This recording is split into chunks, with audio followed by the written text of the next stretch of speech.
I'm going to say this because I know that if I'm feeling this way, other people are feeling this way. I used to be one of those people that was very insecure in how I presented myself and my aesthetic, quotation marks.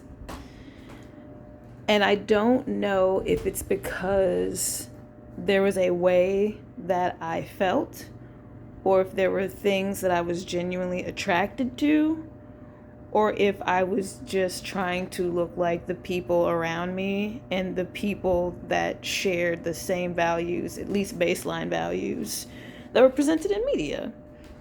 And the aesthetic that I'm specifically referring to is goth, grunge, punk, etc., things along those lines.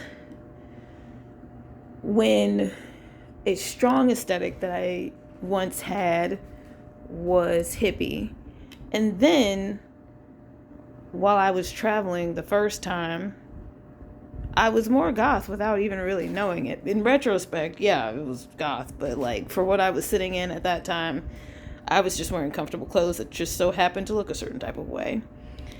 And now that I'm at a different point in my life, I have felt like an outsider, and I have to realize that in retrospect I wasn't, because the point of any of these subcultures is being anti-fascist. And as long as you're anti-fascist, it really doesn't matter what you fucking look like. As long as you're comfortable with how you show up in the world and you don't sit at the same table with fascists and you don't let fascists sit at the same table with you, you're punk, you're goth, you're hippie, you're all these things. Don't worry about it. I know that might be hard to fathom. I know that might be radical self-love to not worry about it, because how you present yourself to the world does matter. Like, you want to be perceived. And I know, like, saying those words out loud might be weird, especially with a lot of subcultures that we identify with being more anti-establishment, like don't perceive, like, no, you want to be perceived because that's what an aesthetic and that's what a subculture is. And that's okay. It's okay to want attention. It's okay to want to be perceived. It's okay to want people to know what your values are from a distance based on how you look. And, hear me out, walk with me. Fascists infiltrate everything, including your favorite subculture.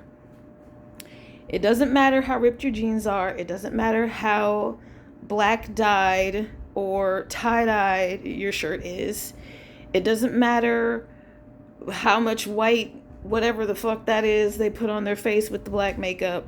Fascists can do that too. So as long as you're anti-fascist, you're good. I know that might be hard to hear. I know you don't want to hear it. It's hard to know that you're a good person, but you are. Now go forth and party hard.